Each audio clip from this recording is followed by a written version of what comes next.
Welcome to the Point.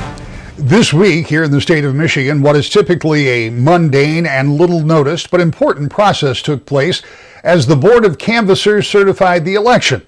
This time, of course, it was a little different. The nation was watching. There had been a lot of speculation about what that board would do. Would they certify? Would they postpone? What would happen? Well, of course, the focus was all about the presidential election, and ultimately that board certified 3-1. But when they did so, they certified all of the elections for U.S. Senate, for the U.S. House, and for the State House. And that's where we focus this morning as we introduce you to the new Republican and Democratic leadership. The new Speaker-elect for the Republicans will be Representative Jason Wentworth. Mr. Speaker-elect, first of all, congratulations on your election to leadership. And I think where we want to start is at the beginning because we really haven't had a chance to talk a lot. So tell me a little bit about your background and what you did before you came to the legislature. Yeah, I appreciate you having me. So I was born and raised in Farwell, Michigan. My wife and I both were born and raised there, went to school together, grew up there. After that, I joined the military in the United States Army, served 5 years as a military police officer, and did a tour in South Korea, served in Maryland at an underground facility.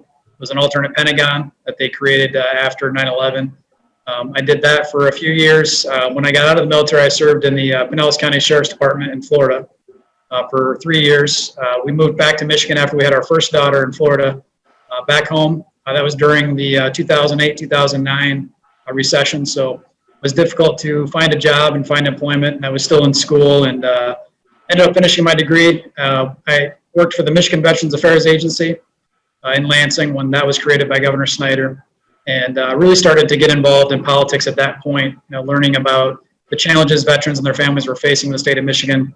And I was leading a team of Veteran Resource Service coordinators there, and it was gut-wrenching to hear some of the stories where some of our elderly veterans and even some of our transitioning veterans that were coming back from overseas, setting up their families and starting new careers in Michigan, the challenges they were facing. And I was promoted up to be a regional coordinator there and started working in Prosperity Region 5, which is now currently my House seat as well, is included in that Prosperity Region. So when I found out about the services that were lacking across the Prosperity Region, I realized at that point I wanted to get engaged at a higher level and met with my state representative and showed him a lot of the challenges that we're having across that area. And he was term limited out and didn't have a ton of time left in the legislature, and that's when I decided that I would step up and run for state rep and try to make some of those changes at the state level. Well, it's very interesting looking at your background. Even more interesting to see that in that short period of time, from the time you become a state representative to next month or in January becoming Speaker of the House. Tell me about that progression and how you were kind of drawn to leadership, because out of 110 members, there are only a handful of people that ever get to be in those leadership positions. Yeah, no, you're absolutely correct. And trust me, I did not anticipate getting involved in politics, let alone becoming the Speaker of the House on my final term. But, as I got elected and started representing, 90,000 constituents across, northern Michigan, I saw the need for rural, a rural voice at the table. And so that's what drew me into, I wanted a seat at the table right away. I wanted to make sure that our voices were being heard from northern Michigan. And, I sat on a few different committees. I was lucky enough by Speaker Leonard to chair the Military and Veterans Affairs Committee in my freshman term. So I got a little bit of experience there leading a committee and a process. And I also sat on the Insurance Committee. And obviously one of the big issues we dealt with that term was auto no fault. And as a rank and file member on that committee, I saw some of the challenges that were, of the debate, where we were listening to a lot of the stakeholders and a lot of the Lansing bubble, what I like to call Lansing bubble, different associations and different people associated with the changes. But we weren't hearing from the people of Michigan and what that impact was on them, the ratepayers. And so I thought, if I could lead that committee, I think I could probably make an impact and hopefully make the changes necessary to the system. And that's what we did. We brought the people into that debate. We did a lot of messaging and a lot of outreach to the community across the state, listened to their concerns and the challenges they were having. We had residents paying $4,000 or $5,000 annually, even more than that in some cases. And looking at your own family budget, how do you afford that? So we really brought the people into that debate and had that discussion. And obviously, you know the result of that. The second term, I was the chair of that special select committee, and we passed the historic no-fault reform that led to the reduction of auto insurance premiums for every driver across the state. As we move into month 9 of battling this pandemic, I know that one of the things that weighs heavily on the legislature is trying to be involved in the process, what the state is going to do. And there have been any number of examples of disagreements between the Republican-led legislature and the governor. Starting in January, you're going to be the face of the House of Representatives. You're going to be the point person to deal with the governor. Give me your take on what that looks like, given what you know about what's transpired over the past almost year. Yeah, and you're right. I think that working with the governor is important, right? But it's a two-way street. The governor has to work with the legislature, and we're the voice of the people in the House, and we're the closest elected officials to the people. And that's been neglected over the last year. Our voice, our seat at the table, has been neglected by this administration, and I want to make sure that the governor knows that I'm not willing to let that continue. I want to have a seat at that table, and I want to be able to help negotiate on behalf of the people of Michigan. And our team as a House and Republicans across the state worked really hard to make sure we retain a House majority. And we've listened to constituents across the state, and we want to bring that voice back to the legislature and into this debate and discussion. People know that the government has to take action on COVID-19, and they expect that. But they also expect that we're responsive to them and their questions and concerns. And they want to know, they want certainty. What are we doing this for? What are the metrics that are needed to get out of this situation we're in? And that's what we're going to provide to them this next term. When you think about what's going to happen in the first quarter of next year, and there are so many unknowns, I mean, part of the big issue is going to be the economy, the impact, of course, I think most urgently as it impacts citizens, but it also impacts the state in putting together a budget for the 2021 year budget. Or the 2022, I should say, year budget, and without federal assistance, and we have no idea what's going to happen with that. How difficult is that going to be, given not only a certain lack of good working environment with the executive branch, but the fact that there may be some real challenges putting together a budget? Yeah, and that's something that's going to be obviously, like you said, one of the most important aspects of this next term is finding a budget, but it's not, or finding the solutions to the challenges in our budget. But it's not just about balancing a budget. It's about actually helping the families and the people that have been struggling across our state. And that's why I'm really excited about the appropriations chair that we've selected, Representative Thomas Albert. He's been a leader on many different areas of the budget over the last 4 years, from MIPS reform to other pension reform issues, and he's going to be a fantastic leader for our state on the appropriations team, and I'm looking forward to his leadership. But it's not just about a balanced budget. It's about making sure we're actually protecting and helping those families and those struggling people through this last year, helping them get back on their feet and recover. When you think about those dual issues, dealing with the pandemic and balancing a budget, within those two silos, it seems to me that takes a lot of air out of the room for everything else that's going on. But at the same time, there are a number of other things that you have to deal with in government. So how busy does it look to you in Lansing next year? As a longtime observer and as one who has been observing from afar for the past several months, it just seems to me there's going to be a lot on the plate of the legislature as we move in to a new year.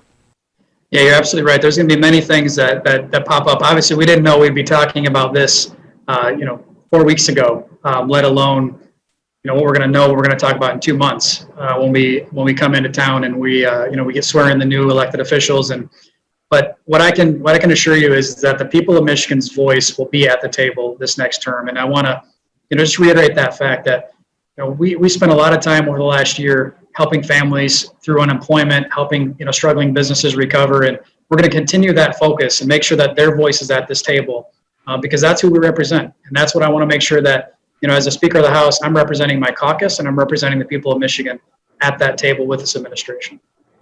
You brought up unemployment, and that is going to be another critical issue, because we know that there are still some people that are months behind with unemployment because of whatever. I mean, obviously the system was overwhelmed, so I'm not trying to throw the unemployment system under the bus. I mean, the bus ran over all of us, and so.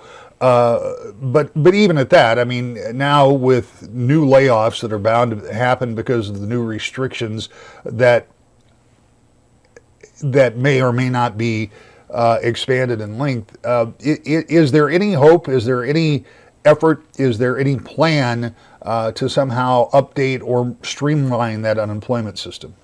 Yeah, and that's honestly what we've been asking for the last 8 months is the hand that we've extended to the governor on multiple occasions, opening up local unemployment offices, getting better access to our constituents. We've had full-time staff involved in this for the last eight months. That's all they're doing is responding to unemployment claims and helping our residents through this. And it's heart-wrenching, the stories that you hear and the folks that are struggling through this, but we're looking forward to partnering with the governor to make sure that, she's listening to our voices. And for the last 8 months, we haven't been at the table. It's continual partisanship over the partnership, and I want to make sure that starting next term we can really create that partnership and move this needle forward for the people of Michigan. And finally, Mr. Speaker-elect, I appreciate your effort and your eagerness to work with the governor. How do you achieve that? I mean, it's difficult to get with a negotiating partner if both of you are not interested in sitting down and doing this. So how do you achieve that? I'm definitely interested in doing that. I'm not coming into this new term with any hesitation on working with the governor. I'm not coming with any old tapes. I'm here to start fresh and start this conversation off right. I want to partner with the governor. I think the governor wants to move our state forward as well. I don't think that she's doing the things she's doing, in any ill way. But we have to partner, and I'm willing to do that, and I think she's ready to do that as well.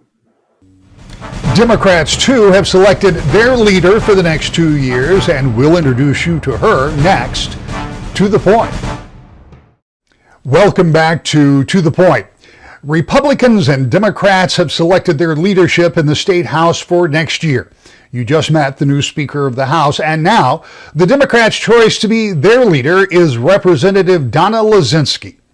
Representative, first of all, let me say congratulations on your leadership election.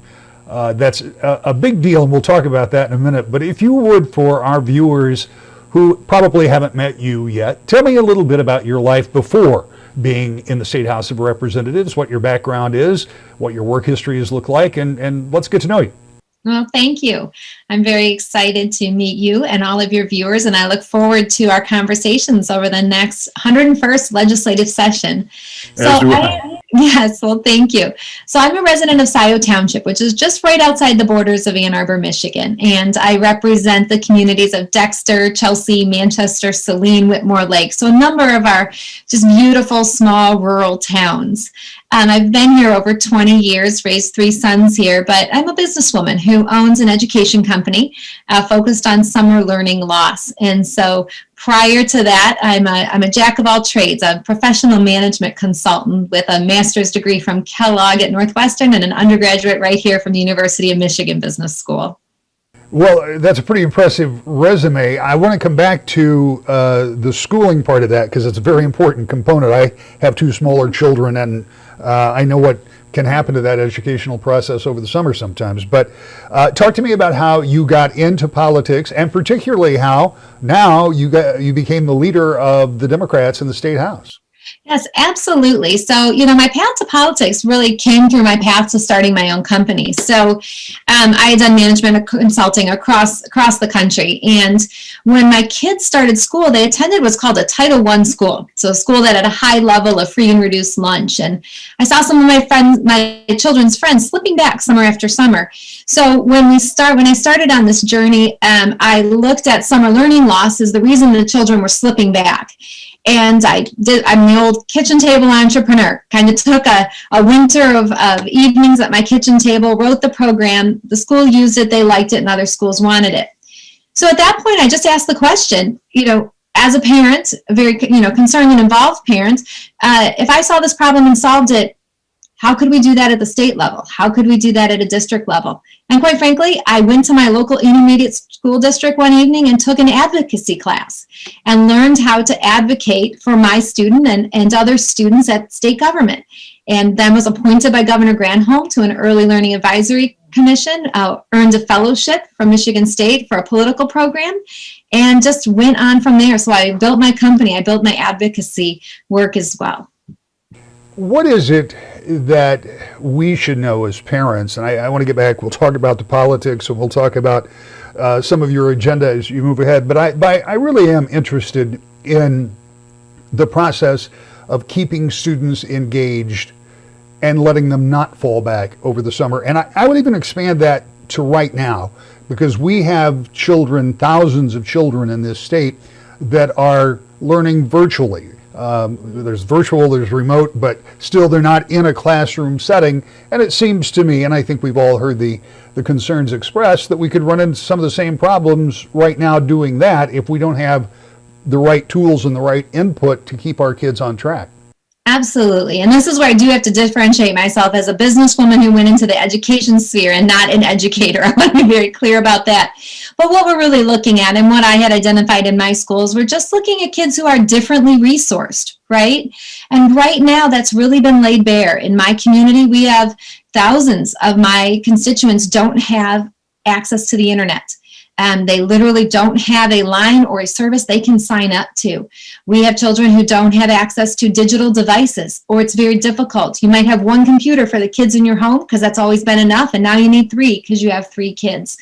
And then we know that, social interaction is important for our children, but we all want our children to go to school healthy and come home healthy, and our teachers to go to school healthy and come home healthy. So we're in quite the conundrum.